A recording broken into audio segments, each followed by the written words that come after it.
back. Your life will change the second you finally realize this. No one is coming to save you. Not your friends, not your family, not your circumstances. Back. The day you choose yourself is the day everything shifts. Your confidence, your direction, your entire identity. Most people wait their whole lives for a moment that never comes, but you can create it right now. Back. The question is, will you?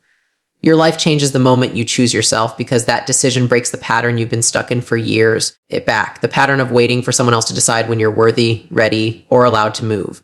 Most people never notice how often they hand their power away, how often they shrink to fit someone else's expectations. Back. Or how often they delay taking action because they're scared of judgment that may never even happen. Choosing yourself is the moment you stop negotiating with your potential and start stepping into it. Back. Even if it feels uncomfortable or uncertain at first. It's the moment you stop letting people's opinions hold a vote on your future because you finally understand that it's yours to build, not theirs to approve. It back. When you choose yourself, you start valuing progress over perfection instead of using imperfection as a reason to stay still. You stop apologizing for wanting more because you realize ambition isn't arrogance. It's responsibility. You start seeing that action, even imperfect action, is the only thing that ever moves you forward. Back. And hesitation is just fear dressed up as logic. The truth is your life has been waiting on you, not the other way around. And the second you choose yourself is the second everything around you begins to shift. Back. That choice becomes the foundation for every bold decision you make afterward. Because once you recognize your own power, it becomes impossible to keep pretending you're powerless. Back.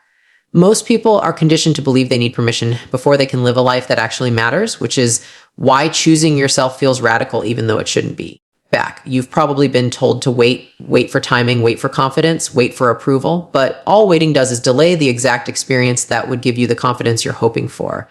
Choosing yourself means recognizing that no amount of hesitation will ever bring you closer to the life you want because clarity comes from action, not contemplation. It back. It means realizing that you don't need someone to validate your dreams before you pursue them because dreams are personal contracts, not community decisions. Back. It's understanding that nobody is thinking about your choices as deeply as you think they are because everyone is too busy managing their own insecurities. Back. Choosing yourself is standing up for your life in a world that constantly benefits from your doubt, your hesitation, and your fear. It's rejecting the quiet resignation most people live in. Back. The kind where they settle for a life they don't love because they're too afraid to disrupt it. It's choosing courage over comfort, understanding that comfort has never built anything meaningful and never will. The world doesn't reward the quiet wishers. It rewards the ones who bet on themselves, even when they have no guarantee except their own willingness to try. When you choose yourself, back, you begin to operate from intention instead of reaction because you no longer allow life to happen to you while you stand on the sidelines. It back. You stop tolerating excuses because you finally see how they protected your limitations more than your potential, and you refuse to keep living small just to avoid discomfort. You stop asking, what if I fail? And start asking, what if I don't try and stay exactly where I am? Because that becomes a far scarier possibility. Choosing yourself pushes you to expand your identity back, to become someone who leads instead of waits, who builds instead of hopes, who creates instead of consumes. Different back. You start noticing how much time you lose trying to be everything for everyone else while neglecting the one person you're guaranteed to live with for the rest of your life, yourself. It back. You understand that choosing yourself isn't selfish. It's necessary because you can't give what you don't have and you can't lead from a place you've never been. When you choose yourself back, you give yourself permission to rise, to shade the expectations that never belonged to you, and to shape a life that reflects your own values rather than the ones you inherited. Back. You learn that saying yes to yourself often requires saying no to others, and that boundaries are not walls, they're doors you finally learn how to close. Choosing yourself means you recognize that no one is coming to save you, and instead of feeling discouraged by that, you feel empowered because finally the responsibility is in your hands. Back. It means you stop outsourcing your results to circumstances, believing that life is something that happens outside of your control. It back. Because you understand that control isn't about perfect conditions. It's about your response to them. You stop wishing for opportunities and start creating them back. Not because it's easy, but because you know waiting has never gotten you anywhere but frustrated and stuck. When you choose yourself, it back. You finally start listening to the voice inside you that's been whispering for years that you're meant for more. The voice you've silenced every time you prioritize fear over possibility. It back. You learn that self-belief isn't a feeling that magically appears. It's something you earn through consistent action, even when your doubt is loud. You choose uncertainty over regret because regret lasts forever while fear only lasts a moment if you push through it. You realize that the version of you who doubted everything wasn't weak. They were simply untrained, back, untested, and unsure. But now you're ready to become the person who leads your own life instead of just surviving it. And when you choose yourself back, everything begins to shift internally long before it shifts externally because the real transformation starts in the decisions no one sees. You begin to make choices with your future self in mind instead of your comfort in the moment, and that alone changes the direction of your life entirely. Back. You stop chasing approval from people who aren't living the life you want and start modeling the actions of the person you're becoming. Take it back. You let go of the need to be understood because you realize that people don't have to understand your journey to respect it, and their confusion is not a reason to shrink. Back. Choosing yourself gives you a new kind of clarity, the kind that lets you see how much of your life has been shaped by fear and how much of it can be reshaped by courage. It back. You learn that the world bends to people who act, not those who wait, and the moment you choose yourself is the moment you join that group. You evolve from a passenger to a driver, from a reactor to a creator, back, from someone who dreams to someone who decides. The moment you choose yourself, your life doesn't just change, you do, back, and everything else follows. Self-respect is not built from what you feel about yourself in the moment. It's built from what you consistently do, especially when no one is watching, especially when motivation disappears, it back, and especially when the old version of you is begging for the easy way out. Most people keep waiting to feel ready or feel confident before they take action, but Leila's philosophy makes it painfully clear. Back. You don't earn confidence by thinking. You earn it by doing. Every time you avoid a hard decision, you teach yourself that you can't be trusted, that your comfort matters more than your growth. Back. That your excuses outrank your goals.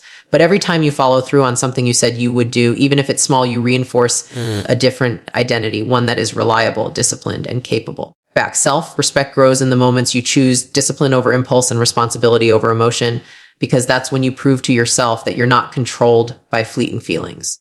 Back. The world might not see the effort you put in, but you see it and your mind keeps score in a way that eventually becomes impossible to ignore. When your actions start aligning with your intentions, it back. That's when your self-respect begins to shift. Because your identity starts matching the person you've been trying to become. Most people think self-respect is a feeling you cultivate through journaling, affirmations, it back, or self-love routines, but those things only work when your actions don't contradict them. You can write all the positive statements you want, back. But if your behaviors tell a different story, if you break promises to yourself, avoid challenges, and choose convenience over progress, then your brain knows the truth. You can't lie your way into confidence. Back, because your self-image is built on evidence, not emotion. Self-respect comes from being able to look at yourself and know that you're someone who does what they say they'll do, even when it's inconvenient, uncomfortable, or unglamorous. It's built from the reps you put in when no one else knows you're doing them, the decisions you make when quitting feels easier. Back. And the standards you refuse to lower even when no one would blame you. The problem is that many people treat goals like suggestions and discipline like a punishment, back, which is why they never experience the internal shift that makes self-respect possible. You don't build strength by reading about lifting weights, back, and you don't build confidence by talking about change. You build both by taking action. When you stop trying to feel your way into the right behavior and start behaving your way into the right feelings, everything about the way you see yourself begins to transform. The truth is, every choice you make either deposits or withdraws from your self-respect bank back, and most people don't realize how overdrawn they become until they wake up one day feeling stuck, unmotivated, or disappointed in themselves. A lot of people think they're struggling with laziness or procrastination, back, but what they're really struggling with is a lack of self-trust. They've broken so many promises to themselves that they no longer believe their own words, back. That's why choosing yourself through consistent action is so powerful, because it slowly rebuilds that internal trust brick by brick. The small habits matter more than most people think, back, because they create the foundation your confidence stands on. When you wake up at the time you said you would, when you complete the task you said you'd do, when you make the hard choice you used to avoid, take it back. Your brain gathers evidence that you're becoming someone different. The repetition becomes identity, and the identity becomes confidence, not the other way around. You don't need enthusiasm to make this shift. It back, you need integrity. You need the willingness to move even when you don't feel like moving, because that's when you rewrite the story you tell yourself about who you are. And once that story changes, back, everything about the way you show up changes with it. When you stop basing your decisions on temporary emotions, you start building a life based on long-term standards, back, and that's when self-respect begins to form in a real, lasting way. Feelings come and go, but actions compound, and the consistency of those actions eventually becomes the loudest voice in your mind. Back, you stop needing external validation because you have internal proof, and that proof is far more powerful than anyone's praise or opinion. You understand that discipline isn't about restricting yourself. It's about freeing yourself from the chaos of inconsistency. It back, when you choose to do what's right for your future self instead of what feels good to your present self, you start to feel proud in a way that no outside compliment could ever replicate. Back, you become someone who doesn't rely on motivation because you've built habits that function even when motivation disappears. You realize that the gap between who you are and who you want to be is made up of decisions and not dreams, and every aligned action shrinks that gap. Slowly, the things you used to avoid become part of who you are, not because they got easier, but because you got stronger. Back. And that strength becomes the quiet confidence that people notice long before you talk about it. Self-respect is the reward for living in alignment with your values. Back. And alignment requires honesty. Honesty about your weaknesses, your patterns, your tendencies, and your excuses. Dip back. Most people avoid this because it's uncomfortable to confront the gap between their intentions and their behaviors, but avoiding the truth doesn't protect your confidence. It destroys it. When you choose yourself, back, you stop running from that honesty and start using it as a tool for growth. You confront the areas where you've fallen short, not to shame yourself, but to build a roadmap for becoming better. You stop expecting perfection and start expecting consistency, and that shift alone changes everything. You realize that confidence isn't loud, it's quiet, calm, and earned through sustained effort. Back. It's waking up each day knowing you can rely on yourself, knowing you won't sabotage your own progress, knowing you'll follow through even when it's hard. And as that trust compounds, back, you become the kind of person who walks into rooms differently, not because you're trying to impress anyone, but because you're no longer trying to convince yourself. Back. You already know who you are because your actions prove it every day. The hardest part of choosing yourself is accepting that you cannot become a new version of you while still protecting the identity that kept you stuck. Back. Because growth is always tied to loss, and most people are terrified of letting go even when they know it's necessary. You can't carry your old habits, your old fears, your old excuses back and your old patterns into a new life and expect transformation. Those things were crafted to sustain the version of you that struggled, not the version of you that wants to lead. The identity you defend is often the identity that limits you, and yet people cling to it because it feels familiar, even if it's painful or unproductive. You say you want change, it back. But change requires shedding the parts of you that created the life you no longer want, and that shedding feels like death before it feels like freedom. You have to become someone who chooses discomfort over repetition, back. Someone who chooses evolution over ego, because your ego will always try to pull you back into what it knows. When you cling to the version of you that lost, you sabotage the version of you that could win, back, because your beliefs follow your identity and your actions follow your beliefs. Most people never rise because they're too busy arguing for their limitations, defending the very behaviors they claim to hate, back, and excusing the patterns that keep them trapped. The moment you stop defending the old you, you create space for the new you to exist, and that's when transformation becomes possible. It back. You don't grow by protecting who you've been. You grow by becoming someone you've never been before. And that requires letting go of the identity you think you need to survive. Back. Letting go of your old identity means confronting the uncomfortable truth that many of your habits were built to cope, not to elevate, and those coping mechanisms become prisons the moment you outgrow them. Back. The old you may have needed distraction, avoidance, procrastination, validation, or approval to feel safe, but the person you're becoming doesn't need safety at the cost of progress. You start realizing that the behaviors you once used to protect yourself now keep you small, and choosing yourself means dismantling those patterns piece by piece. Back. It requires acknowledging that the people who fit your old identity may not fit your new one, and that sometimes growth demands distancing yourself from environments that reward weakness instead of strength. When you stop trying to fit into spaces that keep you stagnant, you naturally rise into spaces that challenge you, and that shift alone changes the trajectory of your life. You don't need permission to evolve. It back, but you do need the courage to disappoint the people who only love the outdated version of you. The truth is, most people won't understand your transformation because your growth disrupts their comfort, back. And their resistance is not a reason to shrink back into who you used to be. You cannot become exceptional by holding on to the habits that kept you average, back. And you cannot move forward while constantly turning around to justify your growth. The moment you detach from the identity that relied on excuses, you begin building the identity that relies on discipline, clarity, back, and self-respect. When you choose yourself, you stop asking what the old you would do, because the old you was built to survive, not succeed, and survival mode decisions can't build a thriving life. Back, you start making decisions based on who you want to become, not who you've been, and that shift forces your identity to catch up. The old version of you might have avoided conflict, feared judgment, back, or craved external validation, but the new version of you understands that none of those things create results.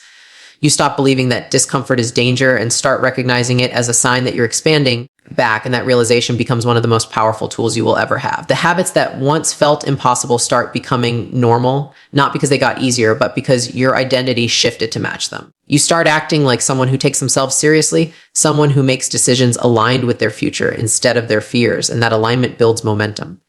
Momentum is what the old you never had, because momentum cannot exist in a life run by hesitation, procrastination, and self-doubt. When you start acting in alignment with your potential, you begin to feel the internal shift before the external results show up, back. And that's when you know the old identity is breaking. Change doesn't begin with results. It begins with decisions, discipline, and daily proof that you're becoming someone else entirely, back. Choosing yourself means understanding that you must outgrow the stories you keep repeating because your identity is shaped by the narratives you believe it back. And most people's narratives were written during their lowest moments. You have to rewrite the story that says you're not enough, not ready, or not capable, because those stories reinforce the identity that loses. Back. When you change your story, you change your choices. And when you change your choices, you change your life. It's a chain reaction that starts at the identity level. The old you used stories to justify inaction, back to protect yourself from disappointment, to avoid accountability, but the new you uses truth as a tool, not a shield. Back. You stop telling yourself lies that feel comfortable and start telling yourself the truth that sets you free, even if that truth stings at first. Back. You begin to understand that the reason you haven't reached your potential isn't because you're broken. It's because you've been loyal to an identity that no longer serves you. Back. Loyalty to the old you keeps you stuck, but loyalty to the new you pulls you forward. And that loyalty shows up in your habits, your boundaries, your focus, and your standards. Back. You cannot elevate your life while protecting beliefs that limit you, and you cannot transform while clinging to behaviors designed to keep you small. Your identity must upgrade before your life does. Back. And that upgrade requires radical honesty, radical responsibility, and a willingness to release everything that made the old you feel safe. The moment you choose yourself, you begin separating who you are from who you're becoming. And that separation is the birthplace of transformation because your identity finally has room to expand. You understand that letting go is not an act of abandonment, but an act of evolution because you cannot step into your next chapter while rereading the last one. You stop apologizing for your growth. Back. Stop dimming your ambition to make others comfortable and stop trying to keep relationships or habits that no longer align with your future. Back. You realize that choosing yourself isn't selfish. It's required because the world cannot benefit from a version of you that is hiding, shrinking, or living beneath your potential. The old you is built from fear, back, but the new you is built from intention, and intention creates a life far bigger than anything fear would ever allow. You no longer ask whether you're ready. You decide you are back because readiness is created through action, not contemplation. You no longer fight for your limitations. You fight for your evolution, and that fight becomes the greatest commitment you ever make to yourself. Back. The old you wouldn't survive the life you want to build, and the moment you accept that, you finally give yourself permission to grow without looking back. The moment you choose yourself, back. You activate the kind of momentum that compounds for the rest of your life because every decision you make afterward begins from a place of intention rather than fear. Back, and intention always produces a different trajectory. You start noticing opportunities that were always there, but invisible to the version of you who doubted everything. Back, and those opportunities expand as your sense of possibility expands. You begin attracting people, environments, and chances that match your new standards because your energy shifts from hoping to creating. Back. You move differently because you think differently, and you think differently because your identity finally aligns with the future you're building. Every time you follow through, the compounding effect kicks in. You become a little stronger, a little clearer, a little more committed. That commitment leads to new habits, and those habits redefine what normal means for you. Back. Suddenly, the things you used to struggle with become things you do without thinking, and that consistency becomes the heartbeat of your transformation. Take it back. You stop waiting for luck because you become the kind of person who creates their own luck through effort and discipline. And the more you choose yourself, the less you're willing to negotiate your potential. That shift is where real momentum begins because identity compounds faster than effort ever could. As your momentum grows, so does your capacity to handle things you once avoided. Take it back. Because choosing yourself teaches you that the challenges you feared were never the problem. Your lack of belief was. When you start doing the work consistently, you start realizing that the obstacles you once saw as threats are actually teachers designed to make you stronger. You develop resilience back. Not because life suddenly becomes easier, but because you become someone who doesn't crumble under pressure. You stop seeing setbacks as signs you should quit and start seeing them as feedback for improvement. And that mindset makes you unstoppable. You begin raising your standards not because you want to impress anyone, but because your new identity refuses to tolerate the old level of living. Your decisions shift from emotional reactions to strategic choices, and those choices shape your future in ways that become obvious over time. Back. You no longer chase shortcuts because you understand that shortcuts dilute the identity you're trying to build. Back. You stop needing validation from others because your results validate you more effectively than anyone's approval ever could. Every new challenge becomes evidence of your growth. It back. And every new victory becomes fuel for your next step. And through all of it, you realize that choosing yourself was the catalyst for everything you're becoming. Compounding effect of choosing yourself also shows up in your relationships because as you elevate your identity, the way you connect with others changes in powerful ways. You stop tolerating people who drain your energy or undermine your growth, and you start surrounding yourself with people who challenge you to rise higher. Back. You learn to set boundaries without guilt because you finally understand that protecting your peace is not selfish, it's strategic. The more you choose yourself, back, The more your circle begins to reflect the future you want rather than the past you escaped, you attract people who operate with discipline, accountability, and clarity because those are the values you live by now. Get back. You no longer chase relationships that require you to shrink, apologize, or pretend because the new you refuses to fit into spaces that cannot hold your evolution. That you become someone others respect not because you demand it, but because your actions command it. The quality of your connections improves because you've improved, and that transformation strengthens every part of your life. You stop needing to prove your worth because your life becomes the proof. And in that shift, you realize how much your relationships depended on whether or not you were choosing yourself first. Choosing yourself also transforms your future because it changes the way you think about possibility, responsibility, and long-term success. And those shifts compound into a life far bigger than anything the old you could imagine. You stop settling for mediocrity because you've tasted what momentum feels like. And once you feel it, going back is no longer an option. You stop quitting early because you've experienced what consistency can build, and that experience becomes addictive. You start dreaming bigger, acting bolder, and committing deeper because playing small no longer matches your identity. Your goals shift from I hope to I will because self-belief becomes a natural byproduct of your habits, not a distant fantasy. You understand that the version of you who takes action every day will always outperform the version of you who only thinks about change. You begin planning your future with confidence instead of fear because you finally trust yourself to follow through. The more you choose yourself, the more life responds by opening doors that were invisible before. And eventually, the life you're building becomes proof that everything transforms once you stop waiting and start choosing. And as this compounding effect shapes your identity, your habits, your relationships, and your future, you begin to understand something powerful. Choosing yourself isn't a single moment. It's a lifelong commitment that continues to pay you back in ways you never expected. It's the foundation of every win you've earned and every win you're about to earn. It's the reason you rise after setbacks, the reason you push through challenges, and the reason you keep becoming a stronger version of yourself with every step. When you choose yourself, you become someone you're proud to be, someone you trust, someone who no longer waits for permission to live the life they know they're capable of. You become the builder of your future instead of the observer of your circumstances. You become the kind of person who doesn't just talk about change, but embodies it. And in the end, choosing yourself becomes the most life-altering decision you ever make. Because the truth is simple, Once you choose yourself, you never go back to the person who didn't.